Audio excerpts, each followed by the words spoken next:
the Grey Hat Beard podcast. Hello and welcome back to part 2 of show 11 of Grey Hat Beard, the Modern Workplace podcast. If you haven't listened to part 1, we talk about all the latest news and things on there, so have a listen to that. But in part 2, we're going on to talk about Here Come the Robots, and we have our special guest, Stephan Bisser, here, who's going to tell us all about the latest updates on from Build and others about conversational AI and some other parts there. And I forgot to note in part 1, thank you, Stephan, for following the orange theme as well with your t-shirt. So anyone looking along on the video, he's very nicely stuck on brand with the Grey Hat Beard orange that goes on there. So we're going to talk about kind of 3 top level topics, or we're going to aim to, and in between our kind of meanderings, as we often do. I'm going to talk about why and when you would use a bot. So for those who haven't really looked into them, have kind of heard lots of ideas, maybe used one, thinking about when it's useful and why you think about bringing one in. We're then going to think about how you design and build a bot. What are the thought process around that? What are the tools that you can use to bring that base? And then finally, we'll go into what's changed recently. So there's the on the Microsoft side, there's lots around the bot framework and the other conversational AI pieces and some of the updates that come out from Build and others. But maybe, Stephan, if you could kick off, why do we need a bot? Why can't we just use an app? Yeah, because it's cool, right? Just kidding. 3 years ago, maybe, but yeah. No kidding. We get a lot of questions from potential customers. They actually want to have a bot, and then you ask, "What's your use case, or why do you want a bot for?" And they just say, "Because it's cool, because it's like actually a trend to have a bot." But that shouldn't be the case, and we actually need to educate our customers to first of all think about the use cases they want to have for their bots before they actually start building the bots, because nothing worse than building a bot with I don't know how many thousands of euros spent and actual users won't use it. So why do we need a bot? Why want you use a bot? The most obvious reasons for us is to help users finding the right information, right?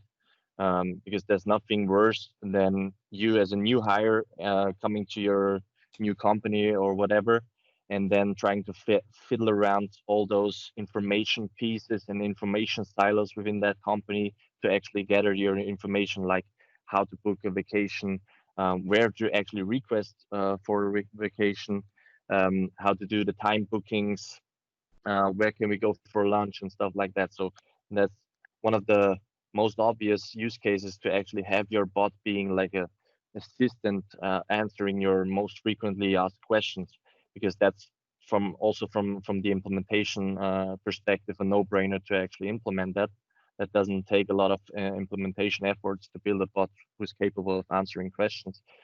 And then the second thing obviously is to attach some kind of routines in there. So just imagine you have a IT help desk bot who is capable of answering questions like how to reset my password, or where do I find the license keys for XYZ or stuff like that. Think it one step further. Instead of just answering the questions like, here you can reset your password, do it for the user. Just fill out the new passwords in, let's say, the Active Directory or stuff like that, and then represent the user with, hey, I've just changed your password, here's your new password. You don't have to do anything. So take some potential time savings for your users into consideration, and automate stuff. Doesn't have to be like the full-blown, I don't know how many steps workflow you want to actually automate, but just the little things count in here. Like the user doesn't have to log off somewhere, change his password, and then log on again. Why not having the bot doing that, and the user can actually have more time to do the actual work, or the users will have more time to do like innovative stuff, because that's the thing which actually then counts in the end, not in the short term, but in the long run it will count. Because if users will be productive and innovative, you certainly will have more or better outputs as a company all over than they're just doing their like routine tasks. Some people say you can do that anyway. You know, they're probably the wrong word, but robotic process automation is obviously a big point. But whether a bot and a kind of chat bot is the way to surface that, it is the right thing. You could put that in an app as well. You could have there's various tools for resetting passwords that you can build in with Azure AD and etc. on there. Yeah. Is there anything particular as to why a bot becomes an easier way of doing that? Yeah, you just have to imagine it's like those conversation bits and pieces you have in there, just saying, hey, I want to change my password, instead of clicking here and going there and doing that. It's just, so you don't need to know exactly how to do something. You can have that chat and it can understand different ways of getting in. And I think that and I said a bit in the first part about the conversation. I think is such a key to it, that it's that different ways and people approaching it from different angles that is very easy to build into a bot, because you're just building different conversations in and really connecting up to other things. So I think there's two parts of it. One is to automate some of those processes like resetting passwords or booking vacation, and then make it much easier to kind of get access to that from many different angles as well. I think that's a key thing, is the many different angles. If you are putting a bot together and it's a single set of information, a single dialogue, but you're surfacing it either on a web page or in Teams, you're actually removing the need for the user to actually go to different systems and to open up another browser and sign in over there and go through it. It consolidates it into a single interface, which for most people, we're looking at it from a technical perspective, but from a user perspective, being able to say, well, actually, I can just stay in Teams. I can just discuss this in Teams and have that conversation. And whether it's changing my password or booking vacation, I'm not having to go to a different solution and go to a different application. I think the other thing about it is the accessibility side of it, the way that you can actually say, well, actually, I can talk to it or I can type at it. That's a massive benefit as well for different users, to have those different ways to actually interact with what's fundamentally the same process, the same bot. Yeah, absolutely, definitely. And it's like bringing those processes or workflows or whatever you have actually built up for the last recent years to a, let's say, conversational platform. You don't have to actually do all the processes and all the workflows within the bot, because that's not the goal. But just having those surfaced in a conversational manner actually brings that advantage. Yeah, I think one of the we've always discussed various scenarios, and I think there's some. I know you said about booking time. For those of us who might be not as good at booking time exactly when we have to, having the ability for a bot to remind you. Don't know who you're talking about there, Al. I'm talking about all of us. Okay, all of us and none of us. But having the ability for a bot to pick up on a trigger and say, actually, you haven't submitted your timesheet, and to allow you to enter that time, or from a sales perspective, this opportunity is due to close next week. Is that still true? Yeah. Rather than just pointing it out and saying you need to do something, it's then adding that dialogue to go, do you want to change it? And carrying out an action based on that response. That alone saves so much time for people who otherwise might just say, yeah, I'll put it on my to-do list and I'll do it soon. Yeah. Is that in planner or to do or no? Sorry, we'll go back to that. And I think the other one you talked about there, Stephan, was the kind of bits of information. And I think that the great thing about the bot is, when people join, you end up with a big long list of, go here to find that, go here to find that. You can create a new joiner and make it very easy to kind of point to those different things and effectively search almost subsets for different bots as well. So it becomes a way to join those bits of information. Now, in the perfect world, you would have information management and governance, that all that would be nicely managed properly. I'm smiling and laughing because we know no one's actually managed to do that. And I think bots are such a good way to be able to pull those different bits together. Yeah, absolutely. Yeah. And going back to what Al was talking about, accessibility, we're talking generally about bots here, but I think all of us know really we're thinking bot framework and the kind of Microsoft world. Oh, I'm not. Two things. I'm not. Okay, ignore Al. But on that, I think that's one of the interesting things is bot framework. You guys are devs. You're allowed to code. I'm not no longer allowed to code. But I'm thinking about think about the Microsoft space, I should say. Yeah. Yeah.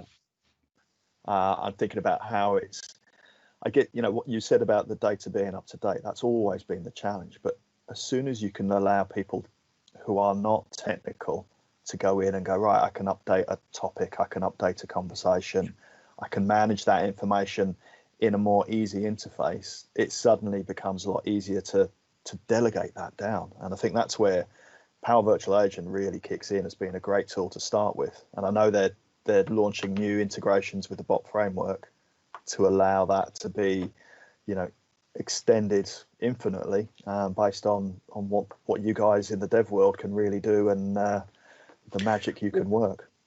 Let's hit that 1 sec. I think we'll talk about how you design and think about a bot.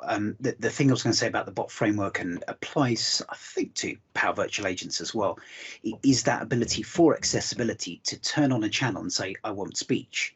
I want that voice element to it. So by putting it into that conversational AI, you're actually opening up the possibilities to have your messages read out more easily. So you get all that accessible goodness almost automatically.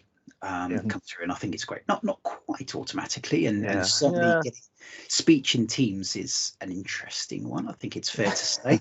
I mean, for you guys, it's easy because you speak perfect English. But just imagine, I don't speak German. I speak Austrian or Styrian, which is an accent of German. So the services, they won't understand me if I really speak in my actual accent.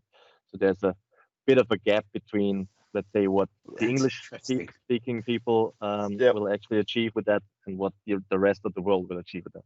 Yeah, I always remember, this must be about 5 years ago, when Cortana was announced, and being able to talk into your laptop and actually it come up with a Power BI report. And a friend of mine was from Manchester, quite a strong Mancunian accent. And we were all there and he was training it, trying to get it to work, and he just couldn't get it to work. And then I spoke at it and it went and it worked. And he was just, he was like, accents. It's always going to be the downfall of any voice interface. Yeah. And do you find that, Stephan, that if you speak in German as well, that it doesn't work well? I don't know what the German equivalent of the Queen's English is. Do you have to speak good German, or just German just suffer generally? Higher German, so Hochdeutsch. That's right. Yes. Yeah. So those German folks in the north of Germany, they actually speak those kind of accent. They will have no problem with the services to understand them. But if we as Austrian speak with the services, they won't understand us. That's fascinating. Yeah, it's interesting, isn't it? Yeah. But that's just a challenge for all of the languages going in, because I think that's always been a challenge. How many languages do you actually focus on? And how many variations and regional accents and regional. It's the same with AI across the board. It's those, I don't want to say edge cases, but those non-standard ones. You've got to get it catering for as much as possible, and more and more of those 80-20 and even lower than that start to go wrong. I think it's a good point. Sorry, and so I think the second topic we want to talk about is how you design and how you think about those bots. And I think Al, you kicked off there talking a bit about Power Virtual Agents. They're a great, for me, I think they're a great way to get started. Absolutely. And I think, I did a webinar this week on Power Virtual Agents, and I think it's such an easy process when you say, I have my questions, my FAQs, I can just point it at those sites that have the FAQs, and it will automatically ingest them and create topics which have trigger statements. What do I need to do as a user? What do I need to enter for a topic to be started? And then to have that dialogue visually represented, so that you can literally walk through a dialogue and say, actually, I can see if you respond with this, I'm going to do that. I'm going to ask you this question. I'm going to give you these options, and I'm going to respond in a particular way.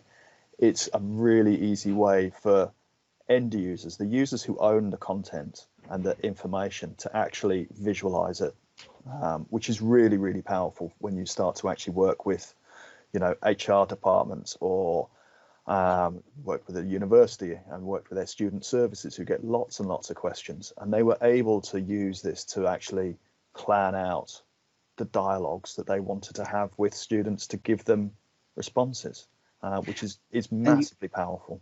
You've hit a couple of interesting words there about dialogues and the kind of flow of a conversation. And what I love about Power Virtual Agents, and it was originally Dynamics Virtual Agents in previews when I saw it, was that ability to visualize and get people thinking about those topics.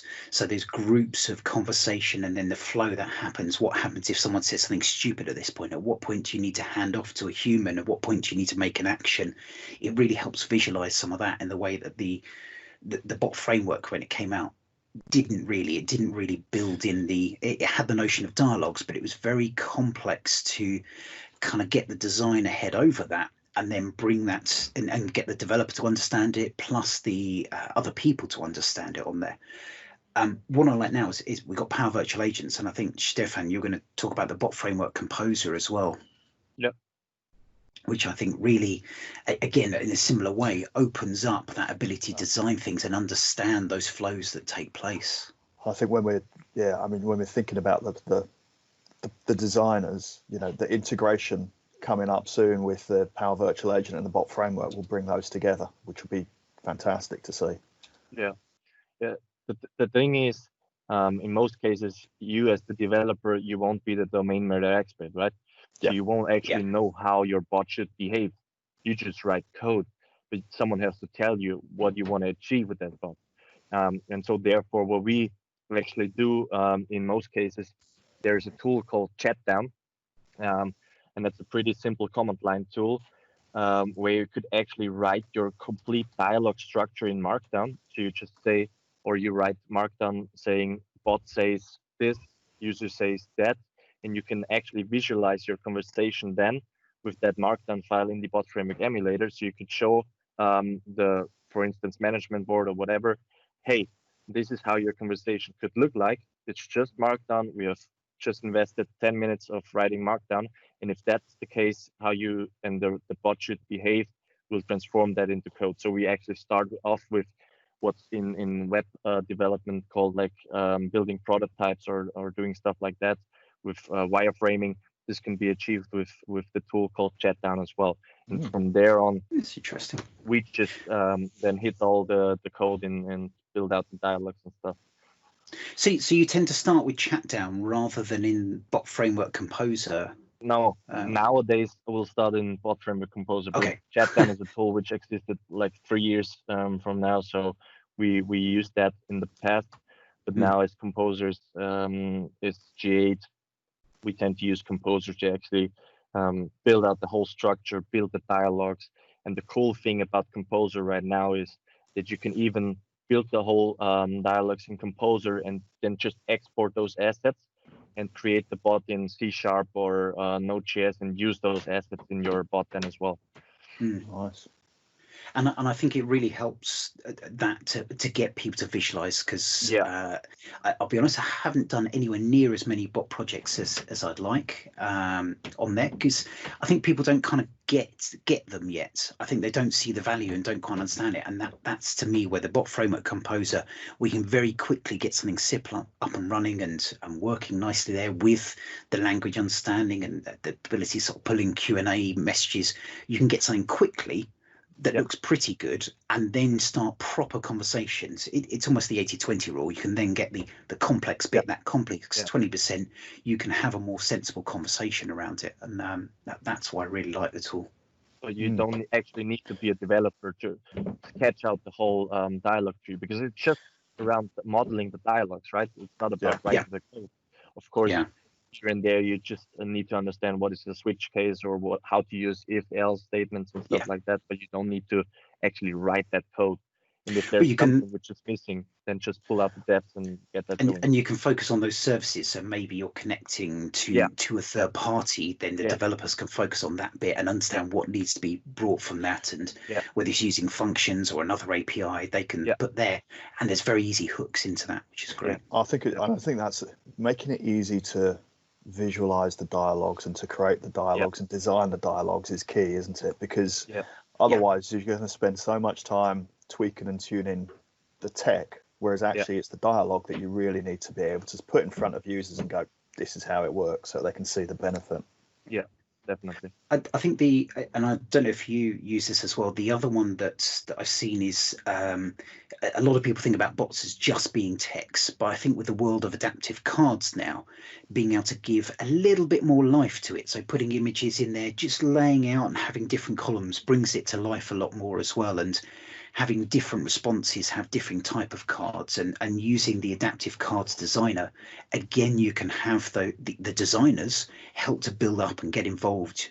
You can bring those bots to life. We've been working with a client and they wanted to use the theme based on what they're not just a branding, but they built a bot that picked up the theme of their organization on there, and they wanted that kind of kudos, that nice picture to be there in different ways and be reflected. So different cards had slightly different faces to it, and it really brought it to life and felt like we weren't just taking something off the shelf and reusing it. It really felt like a bespoke product to that point. But I think that's important for engagement. You know, we see adaptive cards being used, and it's just such a better way to engage than having a text message. You know, it just helps for all of the adoption and the buy-in. People are less likely to complain about something that looks good. And especially on mobile, right? Because on mobile, I don't want to actually type all those questions I have in there. I just want to click the button and get the conversation going. Yeah, absolutely true. I think my only grumble about adaptive cards would be the kind of notion that you can use the same card everywhere. I don't find that the case, especially Teams. Teams causes so much trouble with them. I don't know. Well, I'm going to do this slightly stage segue. I don't know if there was anything announced recently that may have improved that. Maybe we can nicely talk about what happened at Build and some of the announcements.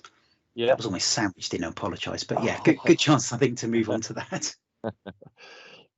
So staying with adaptive cards first off, what they actually introduced, and that was not at Build, but at a adaptive cards community call 2 weeks ago, I guess. They've introduced a concept called Adaptive Card Management Service or Management Solution, or however it's called. ACMS is the abbreviation, where you could actually have a portal for your adaptive cards, where designers could design adaptive cards and then publish those via an API. So you could have your designers designing the cards and just publish those via an API, and the apps could actually use those API calls to retrieve the cards. So that's a game changer then, especially in terms of reusability and stuff, because you could pick the schema version for the cards, because Teams is on 1.2, I guess. WebChat is 1.4 or 3, I guess. So you can actually have that kind of notion in there saying those are for Teams, those are for WebChat, those are for Flow, whatever, Power Automate. Because that would be really good, because I mean the number of times that you kind of say, right, you've got some logic that wants to change the way you present a card. If you can have a library of designs that you can then say, certainly in Flow I use it all the time, adaptive cards, and to be able to go, we've got some libraries and we just pull those in and those are corporate branded. That would be awesome. And is that available now or coming soon? It's in early preview, but they don't call it preview yet. It's like a proof of concept. So they want to just see how it goes with that. But it's on GitHub, and you can certainly use it already. And are there any hooks for the bot framework composer to connect to that easily yet, or coming soon possibly? Of course, because it's just an API. You just need to do the HTTP call to that API and pick up from there. Nice, that's pretty good. Yeah, that makes a big difference. And apart from that, around Composer has been GA'd. So there's a desktop application for Composer for Windows, obviously for Mac OS and for Linux. So you can install Composer on your machine and just get going. They also did some slight changes in the UI. So the whole bot publishing process is now far easier than it was before, because before you had to actually run scripts to do the publishing. Now you can save publishing profiles for your Azure environments and just click the button and say publish. So that has been evolved. And apart from that, what I really love is that you can actually export the whole bot or certain dialogues as assets, first of all, but you can also export the whole bot as a skill and then hand that skill over to Power Virtual Agent, for example. Yeah, to okay. just call the skill. So there is still like the integration scenario happening right now, because no matter where you start in PVA or in Composer, you can build your bot or have different teams building different components within your bot and then bring that together in Composer or PVA or in code. Yeah. And this is why I love the Power Platform, kind of connecting from the low code to the pro dev. Those kind of hook points are really getting much better. That's really good. I'm being able to delegate out those skills and then just easily transfer them in. I can see that being a really useful way for organizations to manage the content and the because for those who haven't seen, with Power Virtual Agents, you can hook up to Power Automate and flows and have some logic triggered there, but there always comes a point where it's going to be too big for that and things on there. So it's great. There's two different options. That's really nice. Yeah, and with the release of Composer, they obviously had released a couple of things in the SDK. So what Composer actually uses behind the curtains is a service or a concept called adaptive dialogues, where dialogues are not code anymore, but dialogues are just JSON representatives. So you actually generate JSON with Composer, and you can use those in the SDK as well. So if you now go ahead and write a bot in C# or in JavaScript or TypeScript, you can actually hook those adaptive dialogues in there as well, built with Composer. And they've done a little bit of tweaking around how language generation behaves, how language understanding behaves. There's also a tool released in preview for generated dialogues. So you can actually generate dialogues from Markdown. So you just write some lines of Markdown and then use the CLI tool to actually make that Markdown turning into a dialogue in JSON. So that's a cool thing right there. And what sort of validation would you have for that? So where you have that Markdown, would you use the Composer to validate that and make sure it's correct? That's the tool to use. Definitely. So I would use, let's say, write the Markdown, generate the dialogue, and then put it into Composer to actually see if it's working or not. Which I guess also means you could have a tool or a process that's pulling that conversation from another service or another system and writing it to Markdown automatically. Say like a whole load of etiquette conversations could be pushed into a bot automatically. We have an etiquette of Microsoft 365 repo as Grey Hat Beard, and kind of working out the best ways to get that in a bot. I'm kind of, as you're speaking there, thinking, this could be interesting. That's your weekend sorted then, isn't it? By Monday morning, please. It's my wife's help with gardening disappearing very quickly. Sorry, Stephan. You could also use it for, let's say, data which is stored in a database, right? Because you just grab the data from the database and then generate the dialogues with that data out with that tool. And apart from that, one of my most anticipated things is Alexa channel coming to the Azure Bot Service. So this has been started as a community project in our bot builder community to actually connect the bot framework and the Azure Bot Service to Alexa. And Gary Pretty, who is a Microsoft employee on the bot framework team, actually pulled that into the official Azure Bot Service. So you could now in preview actually by one click enable the Alexa channel for your bot. So that's a really cool thing. And again, to Al's point earlier on accessibility, being able to get that integration as easily as possible. Yeah, it just that opens up so many opportunities, doesn't it? If you hook it into Alexa and you're working in your home office and you've got Alexa there and off you go and just make don't mention security. And then you could just say, hey, Alexa, add that task to my Microsoft list. Absolutely, and then it'll come into and Alexa will say, which one? I don't know. No, Alexa will say which one. And then you give you some options. And then crash when it can't work out. I think that's the changes that we're seeing in the way these bots actually integrate with things like adding it into Alexa it just makes it more easy for people to use, doesn't it? I mean, it just makes it so much easier. You know, I'm just thinking about the university scenario. You know, if you could just say, right, okay, well, we're just going to push it into Alexa. Students have Alexa.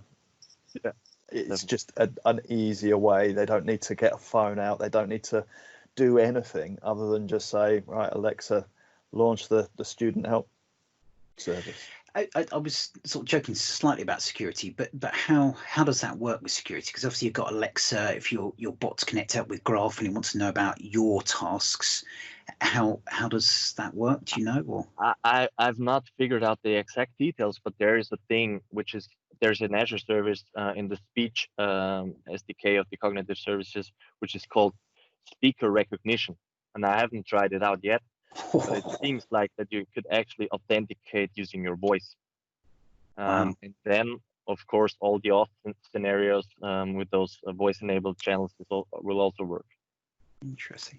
That raises a whole another set of so you're authenticating with your voice. Yeah.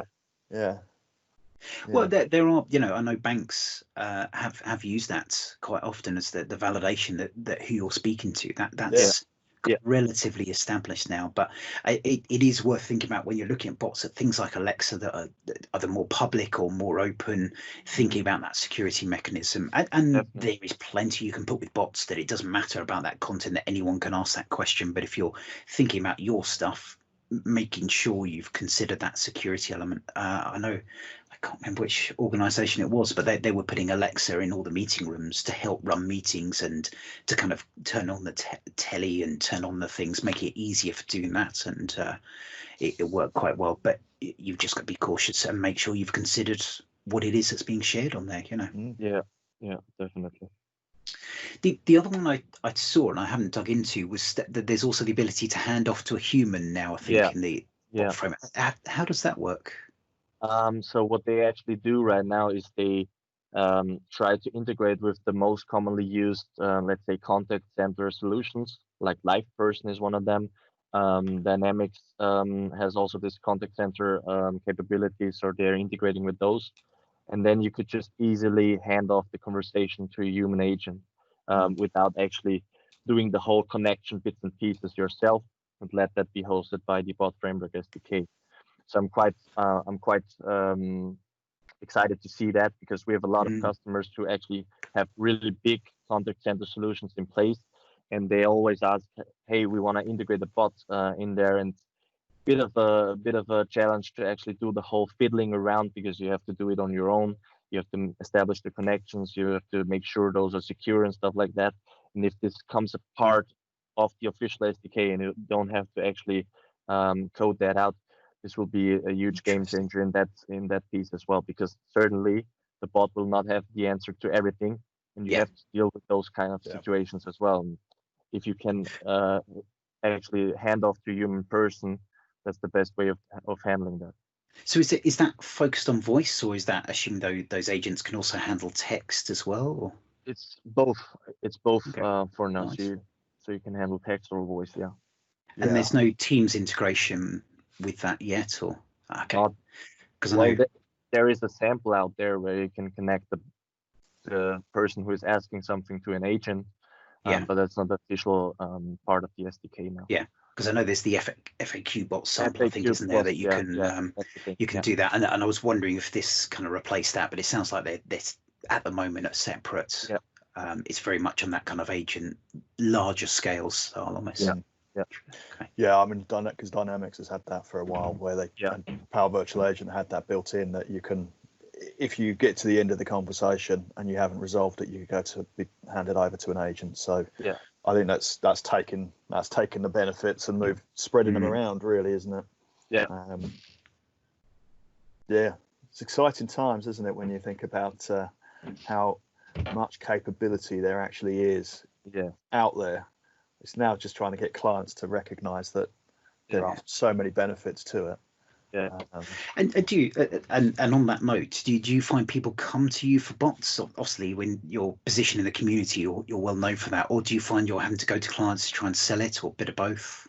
Yeah, it's a bit of both. Like the thing is, especially what I'm really curious about, especially larger organizations or multinational orgs, they tend to ask for bots more often than smaller ones, or even like younger companies with respect to startups and stuff like that, because in a larger organization you have so much data silos, for instance, and users certainly won't know where to find information, and they will find out, well, of course, if we use a bot which actually just routes the people to the different information stores, that will be a huge benefit for us. So more or less the larger ones who are proactively asking for that. Yeah, that's interesting. And do you hit many challenges with bot governance, having too many different bots and things like that, or not managed to hit that so far? No, because what we are trying to do is to really build one enterprise bot, and then just put all the use cases in there. For example, build skills for different use cases, and then plug them into the enterprise bot. Because certainly at a time, if you have like 15 bots, the users will be confused which bot to ask for which question. So therefore, using those skills is the key to a lot of this. Yeah, definitely. That's really nice. Was there any other news? I think you mentioned earlier Lewis. There's been some updates there, hasn't there, as well? They have updated the Lewis portal with some added features, like you have an improved labeling experience. You can even label down. Just very quickly, what is Lewis for anyone who hasn't heard of it before? Lewis stands for language understanding. Pretty straightforward. Lewis, language understanding. It was called the Language Understanding Intelligence Service, and it's basically one of the cognitive services for doing language understanding in written text. So you could hit it with some sample phrase, and it will detect the intent as well as extract certain entities from that phrase. So, for instance, book me a flight to Cairo would be the intent to book a flight, and Cairo, for example, would be the entity or the destination location where the user wants to book the flight to. So that's pretty easy to use or easy to consume API to actually add language understanding to a bot or any other application where you need it. So there's a new Lewis portal in place with new labeling experience. I'm chuckling because I got hit with a client we were talking about, and it changed a few days after I prepped my demo and went into the demo, and suddenly the new labeling was there, and it was a lot better, which was great. It was really useful. But when you're there and you're ready to talk about the limitations, and suddenly those limitations have disappeared slightly, it's a little embarrassing. But then you just change the subject about how quickly and great things moving to get these improvements. Absolutely. Always have that in the back pocket for whenever you do a demo. The labeling with the entities was very nice. The other thing which I'm really excited about is DevOps support for language models. So you could now actually use DevOps, either GitHub or Azure DevOps, for doing the whole DevOps routines for language models as well. So think about co-authoring language models and collaborating on language models. You can do that now with support on the Lewis side. So when you talk about language models, you're talking about the Lewis and those set of intents and entities. So complete set of intents and entities. That is interesting. So and just on that, Lewis, not for Q&A Maker. Sorry. That ability is there for Lewis. Is similar thing for Q&A Maker as well? Not at the moment.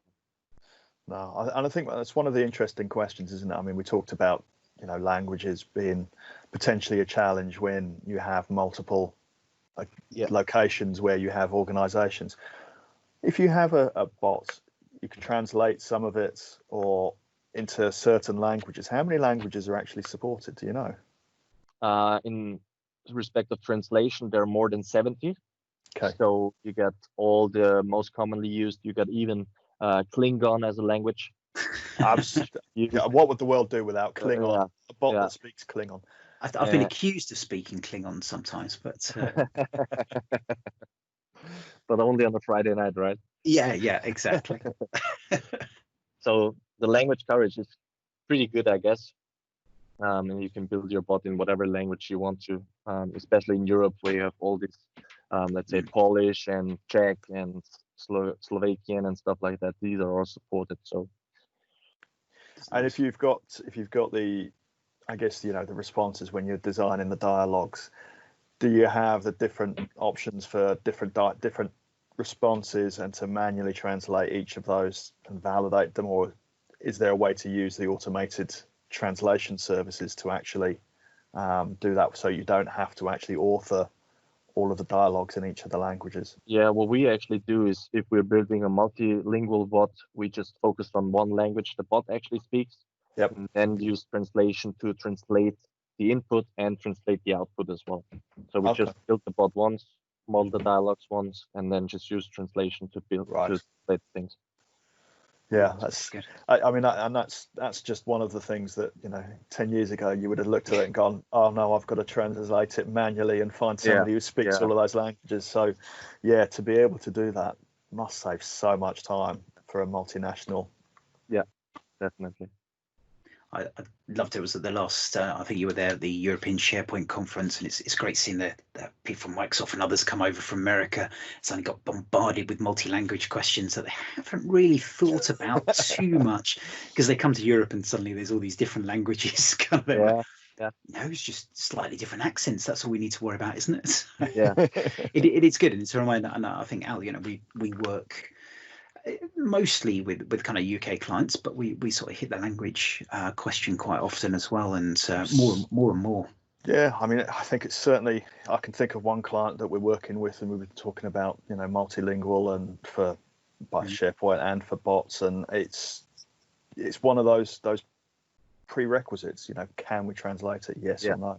Yeah. Are the translation services up to scratch where we can trust what comes out without validating it? Yes, they are. That's great. Yeah, it makes the whole conversation much easier. Yeah, definitely. Any other news? I think we're sort of running over and gone over a bit again. Any other news you want to share? Just one thing, which they also released finally in the Q&A maker side of things. They have added a rich text editor finally. You don't need to write yeah, I saw that pop up. I was like, oh. format your questions or your answers right within the portal. So that will save a lot of time for folks editing the knowledge bases. With emojis as well, distressing. Yeah, with emojis, yeah. The most important thing. Yeah, but no, that was really nice to see. Cool. Okay, I think we'll start to wrap up there. Stephan, are you where can we find you? Are you doing any kind of user calls or conferences coming up soon at all? For sure. Caught you by supply on that one. just watch my Twitter space at Stephan Bisser and you'll find everything there.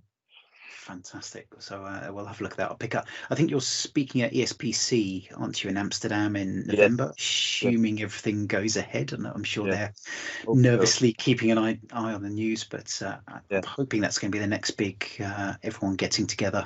Yeah, fingers crossed. Fingers crossed. So nice to actually get out and actually see people. And yeah, definitely. I'll put, I know Al and I have got a few speaking ones, which you've got to mention in the first half. I'll try and put some links in the show notes, as well as your upcoming ones. But otherwise, thank you very much. I know people can follow you, and you're on the PMP Dev Weekly, which has got a more complex name that I can never remember these days. Last week with Visser and Weldek. So well worth a listen of that one if people haven't. Yeah, as well. Otherwise, thank you very, very much for giving up your Saturday morning to come and speak to us. No worries. Thanks for having me. Thank you, Al. We'll be back again in 2 weeks' time. Indeed. I don't think we've got any specials coming up. Just no more conferences to catch up on. So work-life balance needs to come back in more on the life side than their work as well. But thank you very much. I've been Gray. I've been Hat. And we have Stephan, who stood in as the beard today. Thank you very much, all, and speak to you soon. Thank you. Bye-bye. Thanks for listening to Grey Hat Beard Podcast. The song Drink Up My Mateys was brought to you by Black Bones under a non-commercial attribution license.